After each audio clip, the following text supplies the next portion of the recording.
দয়ার নবী আমার দিল দুনিয়ার বাদশা হাবিবুল্লাহ জনাবে মুহাম্মদ রাসূলুল্লাহ সাল্লাল্লাহু আলাইহি ওয়াসাল্লাম ওই কথাটা আবার ভুলে গেলেন।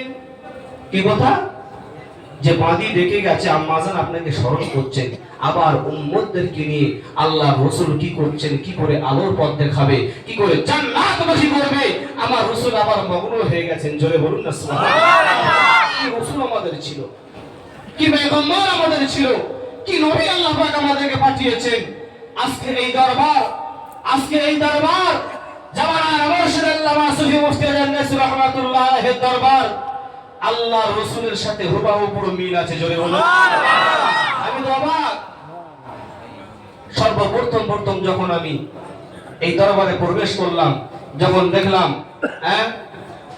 দেখলাম যে মুরিদ সব এক ছানা চাটাইতে, আর জামানার মুর্শিদ আল্লামা সুফি মুফতি মওজুদা গাদ্দি নাসিম মওজুদা সাবর সিঙ্গাপুরি রহমাতুল্লাহ আলাইহি তিনিও মুরিদদের সাথেই বসে আছেন। হাইফাই কোনো চেয়ার নাই, এয়ার কন্ডিশন কোনো বসার ব্যবস্থা নাই। আল্লাহ রাসূল যেমন মসজিদে নববীতে সাহাবায়ে কেরামদেরকে নিয়ে আলোচনা করতেন, আল্লাহ রাসূল কি করতেন? ওই সাহাবাদের সামনে একই চাটাইতে একই জায়গাতে বসে তিনি আলোচনা করতেন। সুবহানাল্লাহ। জামানার মুর্শিদ আল্লামা সুফি মুফতি আজম রাহমাতুল্লাহ আলাইহি সেই আদর্শকে ফলো করেছেন। জোরে হবে না? জোরে হবে না? সেই আদর্শকে ফলো করেছেন। বাবা, আমার কোনো হাইফাই চেয়ারের দরকার নাই, আমার কোনো হাইফাই এয়ার কন্ডিশন কোনো চেয়ার লাগবে না। আমি ওই মুরিদ মুতাকিনদের সামনে বসে রাসূলের মতো আমি আমভাবে বক্তব্য দেব। সুবহানাল্লাহ। আপনি কেন জামানার মুর্শিদকে মানবেন, কেন ওজিফা পড়বেন? বহুত টাইমের বিষয় লাগবে, কেন একটা জিনিস এক লেভেলে গেলে হয় না, ঠিক কি না? অনেক টাইমের প্রয়োজন। যতটা চেষ্টা করবো ইনশাআল্লাহ শেষ করার চেষ্টা করব। তো যে কথা বলছিলাম, আল্লাহ রাসূলকে যে ডাকা হলো, আল্লাহ সেটা ভুলে গেল। আমার ভাই জানেরা, বিশ্ব নবী আমার দিন দুনিয়ার বাদশা হাবিবুল্লাহ জনাবে মুহাম্মদ রাসূলুল্লাহ সাল্লাল্লাহু তাআলা আলাইহি ওয়াসাল্লাম আবার তিনি কি করলেন? উম্মতের কান্ডারি দয়ার নবী মায়ার নবী আমার ওই উম্মতদেরকে নিয়ে আবার আলোচনা শুরু করে দিলেন। চলে বলবেন না সুবহানাল্লাহ। এদিকে ঘরে যে আম্মা জান মারিয়া কিবতিয়া রাদিয়াল্লাহু তাআলা আনহা ডাক করেছেন, আবার ভুলে গেছেন। কাদের ভালোবাসায়? উম্মতের ভালোবাসায়। চলে বলুন না সুবহানাল্লাহ। অনেক লম্বা ঘটনা, শর্ট করে বলছি। আজ জামানার মুর্শিদ আল্লামা সুফি মুফতি আজম রাহমাতুল্লাহ আলাইহি তিনিও সেই আদর্শকে ফলো করেছেন। ফলো করার পরে ওই হুজরা মুবারকে বসে বসে চিন্তা করছেন যে আখিরি জামানায় শেষ জামানায় কোনো নবী থাকবে না, একমাত্র সিলসিলা জারি থাকবে কাল কিয়ামত পর্যন্ত। সাদিকিন বান্দাদের, আল্লাহর আউলিয়া বান্দাদের চিৎকার দিয়ে বলুন সুবহানাল্লাহ। জামানার মুর্শিদ আল্লামা সুফি মুফতি আজম রাহমাতুল্লাহ আলাইহি তিনি চিন্তা করেছেন যে আমি কি করতে পারি। অনেক চিন্তা ভাবনা করতে তিনি কি করেছেন? আমাদের কাছে এমন একটা সুন্দর নামার ওজিফা দিয়ে গেছেন, এই ওজিফাটা আমল করলে আমি যে ব্যাখ্যা করলাম, আল্লাহ পাক আমাদেরকে কি করবেন? ঈমানের তাজাদ্দুদটাকে আরো বেশি বেশি করে বাড়িয়ে ও ভাই, এর মানে এটা নয় যে যারা আজম রাহমাতুল্লাহ আলাইহির দরবারের লোক তারাই পড়লে পাবে আর অন্য কেউ পাবেন। আমার মুর্শিদ এটা বলেনি, বলেছে কি? না। যাই করেন না কেন, যেটাও করেন না কেন করুন, কোনো অসুবিধা নেই। যে দল ইচ্ছা আপনি করুন, কোনো বাধা নেই। তাই বাবা, নিয়মিত একটু কোরআন তেলাওয়াত করুন। পৃথিবীর জমিনে এমন কোন জায়গা আমি দেখি নাই হাক্কানি দরবার ছাড়া যে এমন একটা সুন্দর নিজাম, এমন একটা সুন্দর ব্যবস্থাপনা করে গেছেন যে এই ওজিফা নামক জিনিসটা আজকে আমরা প্রতিনিয়ত পাঁচ ওয়াক্ত নামাজের পরে আমরা তেলাওয়াত করি আমার মুর্শিদের আদেশে। জোরে বলুন না সুবহানাল্লাহ।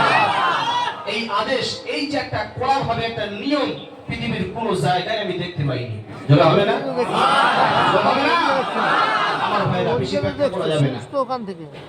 তারপর আমি আসি, আমরা পড়ি কলমে সুবহানাল্লাহ, ঠিক কি না?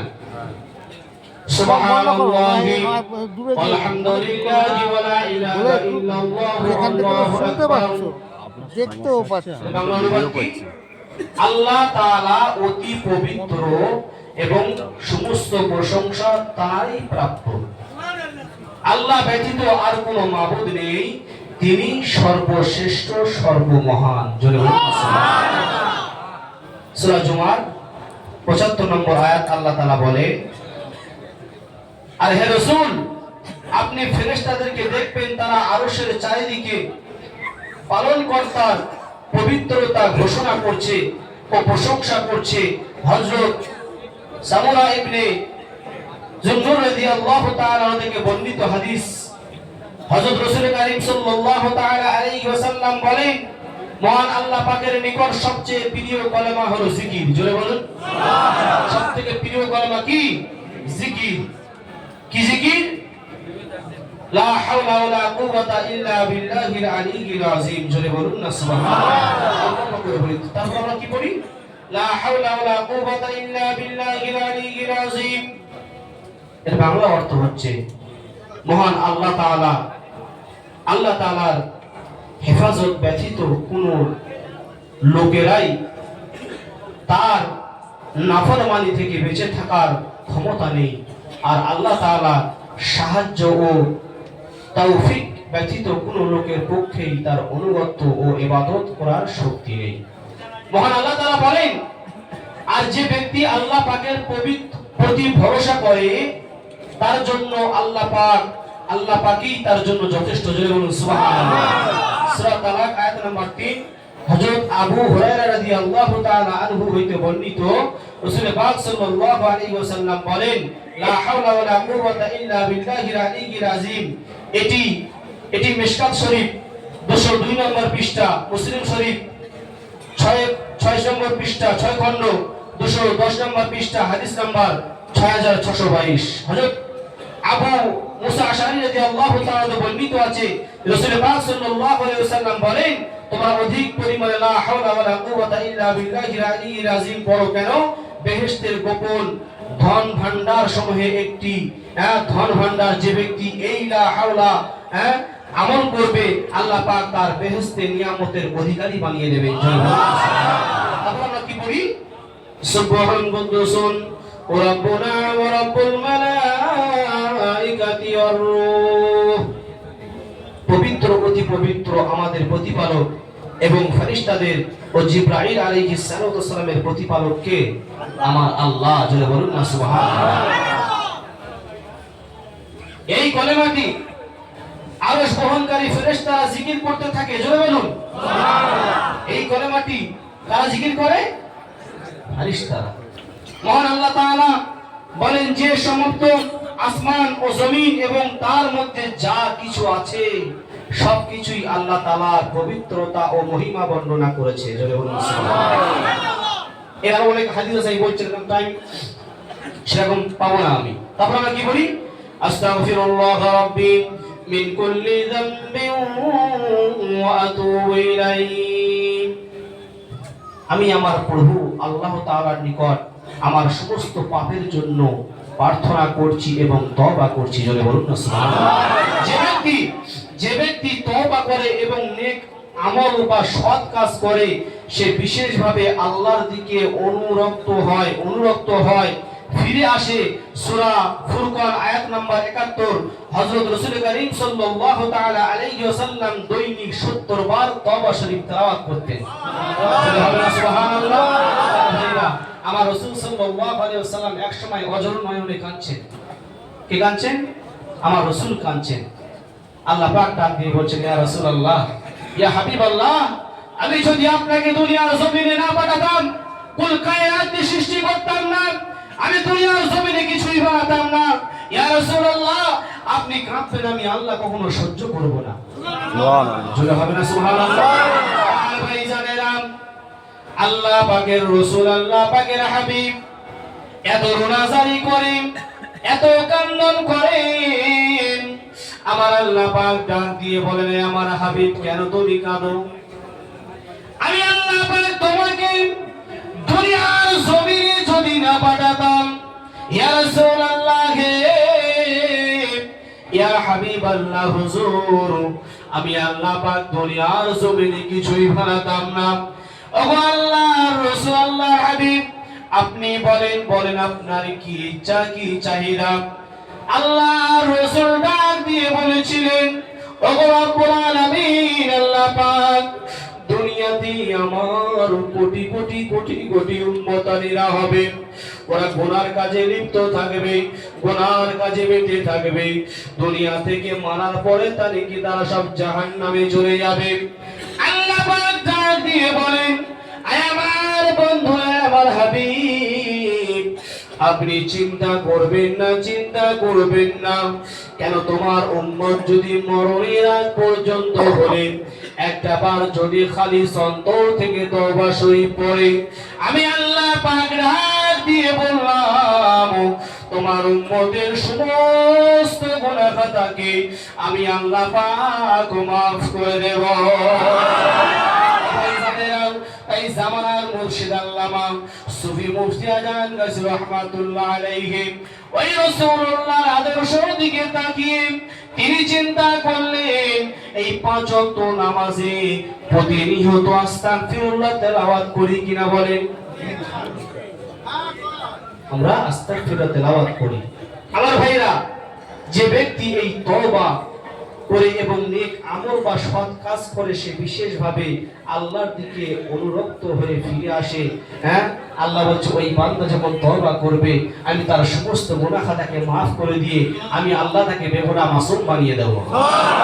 আদর্শের জামানার সংস্কারক আল্লামা সুফি মুফতি আজান গাজী রাহমাতুল্লাহ আলাইহি তিনি আজকে আমাদের কাছে ওয়াজিফা নামক কার্ডটা তুলে দিয়েছেন।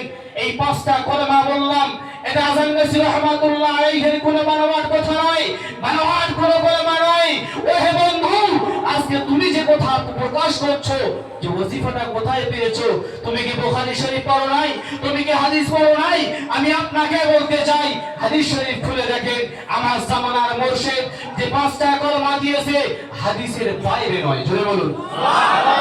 পাঁচটা কলেমা হচ্ছে সম্পূর্ণ হাদিসের মধ্যে। জোরে বলুন সুবহানাল্লাহ। আমার জ্ঞানী গুণী মুসলমান বাবা জো ভাইরা, তাহলে আমরা আজকে কেন ওয়াজিফা কেন তেলাওয়াত করব? আমরা কেন ওয়াজিফা পড়ব? ওয়াজিফা পড়ার কি দরকার আছে? কেন পড়ব? এই জন্য করে পড়ব যে আমাদের জান্নাতের পথটা আমরা সোজা করে নেব। সুবহানাল্লাহ। তাই আল্লাহ রাসূল সাল্লাল্লাহু তাআলা আলাইহি ওয়াসাল্লাম কি বলেন? তালাবুল ইলমি ফরিজাতুন আলা কুল্লি মুসলিম। প্রত্যেকটি মুসলমান, নর হোক বা নারী হোক, পুরুষ হোক বা মহিলা হোক, আল্লাহ পাক তার জন্য ইলমে শেখা ফরজ করে দিয়েছে। এখানে একটা জিনিস বুঝুন, ইলমে শেখা ফরজ মানে এর অর্থ এটা নয় যে আপনাকে মুফতি হতে হবে। বুঝতে পারছেন কথা? ইলমে শেখা ফরজ মানে এটা নয় যে আপনাকে মুফতি শিখতে হবে, আপনাকে হাফেজ হতে হবে, আপনাকে মাওলানা হতে হবে, আপনাকে মুহাদ্দিস হতে হবে, আপনাকে শায়েখ হতে হবে, আপনি দুনিয়ার জমিনে বড় পণ্ডিত হবেন, এর মানে এটা নয়। আল্লাহ পাক ডাক দিয়ে বলেছেন, বান্দা, ইলমে শেখা ফরজ অর্থ হলো এটাই, দুনিয়ার জমিনে তুমি এতটুকুই অর্জন করবে যাতে করে তোমার জিন্দেগিটা শরীয়তের উপরেই চালাতে পারবে। সুবহানাল্লাহ। কোনটা হারাম, কোনটা হালাল, কোনটা জায়েজ, কোনটা নাজায়েজ, হ্যাঁ, আপনার জিন্দেগিটা আপনি শরীয়তের রাস্তায় চালাতে পারবেন, এতটুকু ইলমে শেখা আমার আল্লাহ ফরজ করে দিয়েছেন। জোরে বলুন না সুবহানাল্লাহ। কাল কিয়ামতের ময়দানে বনি আদমের সন্তানেরা পাঁচটা প্রশ্নের উত্তর না দেওয়া পর্যন্ত 1 ইঞ্চি পা কেউ সরাতে পারবে না। তার মধ্যে এটাও একটা। আল্লাহ বলে, বান্দা, আমি যে তোমাকে ইলমে শেখা ফরজ করে দিয়েছিলাম, বান্দা তুমি কতটা অর্জন করেছো? বান্দা কতটা শিখেছো? সেই দিন আমাদের বুঝে আসবে। তাই জামানার মুর্শিদ আল্লামা সুফি মুফতি আজান গাজী রাহমাতুল্লাহ আলাইহি এই মজলিসটার নাম দিয়েছে কোরআন ক্লাসের মজলিস। সুবহানাল্লাহ। তিনি যদি চাইতেন আর অন্য নাম দিতে পারতেন, কথা ঠিক না বেঠিক? কোরআন ক্লাসের মজলিস নাম দিয়েছেন কেন? তিনি কেন কোরআন ক্লাসের মজলিসের নাম দিয়েছেন? এই জন্য করে দিয়েছেন আমরা আখিরি জামানার মানুষ ইমানটা খুবই দুর্বল, কোরআন পড়তে পারি না, কোরআন ভালো করে জানি না, কি করে কোরআন পড়বো, কোরআনে কি ব্যাখ্যা আছে। আমার মুর্শিদ প্রতি সপ্তাহে প্রতি মাসে এই আমাদের মতো গুনাহগার মুরিদদেরকে নিয়ে সামনে বসে আমাদের কোরআনের ব্যাখ্যা করে শোনান। হবে না সুবহানাল্লাহ? আপনি কোরআন কেন শিখবেন? আপনার বাচ্চাকে কোরআন শিক্ষা কেন দেবেন? আপনার বাচ্চা যখন সর্বপ্রথমেই মক্তবে গিয়ে বিসমিল্লাহির রহমানির রহিম এই বাক্যটা যখন শিখবে, আপনি যদি দুনিয়া থেকে চলে যান, আল্লাহ পাক বলবে বান্দা তাকিয়ে দেখো, যে বাচ্চারা আজকে মক্তবে গিয়ে সর্বপ্রথমেই যে বাক্য উচ্চারণ করেছে বিসমিল্লাহির রহমানির রহিম, ও আমার মালায়েকা ফেরেশতারা শোনো, আমি আল্লাহ আজকে খুশি হয়ে ওই বাচ্চার মুখের দিকে তাকিয়ে ওই তার আব্বার কবরের আযাবকে আমি আল্লাহ চাইলে maaf করে দেব।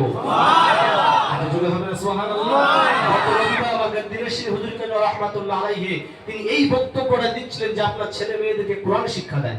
ভাই, আজকে মানুষ যদি মারা যায়, আপনি ছুটে চলে যান ইমাম সাহেবের কাছে, কথা ঠিক না বেটে? আলেম সম্প্রদায় আমাকে ভুল বুঝবেন না, আপনি এখানে যারা আলেম আছে আমাকে ভুল বুঝবেন না। আমার বাপ যদি মরে যায়, ছুটে চলে যায় কার কাছে? কথা বলুন, ইমামের কাছে। কেন? আপনি কেন শিখেননি? কেন শিখেননি? আপনি কেন জানাজা কি করে পড়াতে হয়? আপনি তো সৌভাগ্য হবেন যে আমার বাপের জানাজা আমি পড়াবো, ঠিক না বেটি? আমার জামানার মুর্শিদ মওজুদা গাদ্দির রশিদ মাস্টার হুজুর কেবলা দামাত বারাকাতুহুম গত রবিবার এই বাইনটাই করছিলেন যে বাবা তোমাদের ছেলে মেয়েদের কোরআনের শিক্ষা দাও। কেন দেবেন আপনি শিক্ষা? এই জন্য করে দেবেন, আপনি যখন মারা যাবেন, আপনি দুনিয়া থেকে পর্দা নেবেন, আপনার ছেলে জানাজা পড়াবে, আপনি কত সৌভাগ্যবান। জোরে বলুন সুবহানাল্লাহ। করে আপনি ছোট ছোট সেই মসজিদ ইমাম সাহেবের কাছে। জামাই, আমি আমার দিয়ে বলি, অন্যজনা বলে তো রাগ করবে। আমি ইমাম, যদি আমি হারাম খাদ্য ভক্ষণ করে ফেলি, আপনার আব্বার কবরের সামনে দাঁড়িয়ে দাঁড়িয়ে দাঁড়িয়ে দাঁড়িয়ে আমার চোখের পানি যদি ছেড়ে দিয়ে চোখের পানি পড়তে পড়তে যদি আমার জুব্বা বাবা রক্ত ভিজে যায় না কেন, আল্লাহ বলছে বান্দা তোর দোয়া কবুল আমি করব না। কেন? হারাম খাদ্য ভক্ষণ করে ফেলেছি। আজকে জামানার মুর্শিদ আল্লামা সুফি মুফতি আজম নাসির রহমাতুল্লাহ আলাইহি তিনি কেন এই হারামের বিষয়ে এতটা চাপ দিয়েছেন? কেন? ইবাদতের মেন মূল হলো হালাল খাদ্য, কথা ঠিক না বেটি? আল্লাহ রাসূল সাল্লাল্লাহু তাআলা আলাইহি ওয়াসাল্লাম বলেন, ফরজ ইবাদতের পরে প্রত্যেকটা মানুষের উপরে ফরজ হচ্ছে হালাল রুজি উপার্জন করা। যদি বলুন সুবহানাল্লাহ। আমরা বিশ্বের প্রতিটা আলেম জানি কোনটা হারাম, কোনটা হালাল, কোনটা জায়েজ, কোনটা নাজায়েজ, আপনারা ঠিক না বেটি? সবাই জানি। ভাই মানে গজল হাক্কানি আঞ্জুমান এত কঠোর ভাবে আমাদেরকে যে এত চাপ দিয়ে এই নিয়মগুলো জারি রেখেছেন, বিশ্বের কোথায় আপনি আর পাবেন না। জোরে বলুন না সুবহানাল্লাহ। যে এখানে আগুন জ্বলছে, আমি হাত দিলে হাতটা পড়বে, ভাই জানি না? জানেন না? তারপরেও আমরা হাত দিচ্ছি। আমার জামানার মুর্শিদ আল্লামা সুফি মুফতি নাসির রহমাতুল্লাহ আলাইহি এই হারামের বিষয়ে এত কঠোরভাবে তিনি বয়ান করেন, আমার ভাইরা, সেটা পৃথিবীর কোথাও আপনি আর পাবেন না। জোরে বলুন না সুবহানাল্লাহ। জোরে বলুন না সুবহানাল্লাহ। আপনি আপনার ছেলেকে কোরআন শিক্ষা দেবেন কেন? কিসের জন্য দেবেন? আমি যদি হারাম খাদ্য ভক্ষণ করার পরে আমি হাত তুলে যদি আমি মোনাজাত করি, আল্লাহ বলছে বান্দা তোমার মোনাজাত আমি কবুল করব না।